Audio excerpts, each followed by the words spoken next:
What is going on, guys? It's Bucky and welcome to your 24th tutorial in C++. And in this tutorial we're going to be covering the do while loop, but you guys probably already knew that because I got a feeling that the title is right above this video. And you know what else I do a lot? I tell you guys, this is probably going to be a short video, and I just realized that the time is right under the video, so I don't know why I say those things, but it's habit. I'm going to continue to say those things, so get over it. So anyways, we're going to be covering the do while loop in this tutorial. And if you remember from, I don't know, however many tutorials those go, I talked to you guys about the while loop. And the while loop was basically a loop that you had a test, and if that test was true, then you ran a bit of code inside. While the do while loop is basically the while loop flipped upside down. What the do while loop does is it runs the bit of code first and then it runs the test. So let's go ahead and let me show it to you guys, and you guys will understand better what it means. Let's go ahead and get a counting variable called x and set it equal to 1. This is our starting point. Now the syntax for a do while loop is do, and then you go ahead and add some code in the body. So let's just go ahead and print out x. And then after this, we need to increment x, or else the loop's going to run forever. So x plus plus. And now after the body, immediately after it, you write while. And then after this, you have your test ended with a semicolon. A lot of people forget that semicolon because in basic while loop, there is no semicolon if it's not in the body. So don't forget to put this semicolon right here. So let's give it a simple test like x is less than 10. Now go ahead and run this and check it out.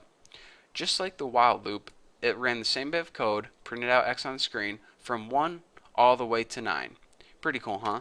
So we're saying, alright, a couple of things are kind of weird here. First of all, why is this loop even useful? Because it seems like a bad while loop, because isn't the point of a loop to run the test first? And if the test is true, then run the bit of code. But if it's false, then don't run the bit of code. Well, people use do loop mainly for this reason. Whenever you have code in here and you need it to run at least one time, it's guaranteed to run at least that one time. And the reason is this. Say you have a test that is false, like 99.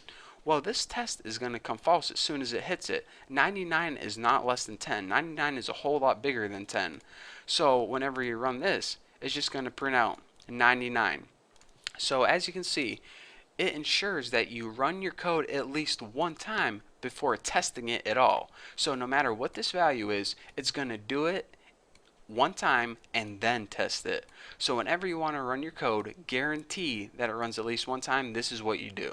So that's the main reason that people use a do while loop, to ensure their code runs at least one time. Again, if you have a basic program and you just want to loop it normally, your best bet is to run the while loop or the for loop, because those are your basic loops where you test it, and then depending on the test, you run your program.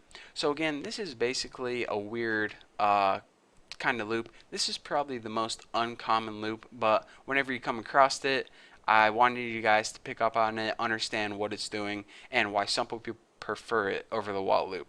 So now that you have knowledge of the do while loop, and you guys know that it's really not that common in programming, so you don't want to use it that often, you at least know what it does and how it, I was going to say how it worked. Well, yeah, that makes sense, and how it works. So anyways, that's all I have to cover for the do while loop. Pretty simple, basically a while loop flipped upside down. So thank you guys for watching. Don't forget to subscribe, and yep, I'll see you in the next video.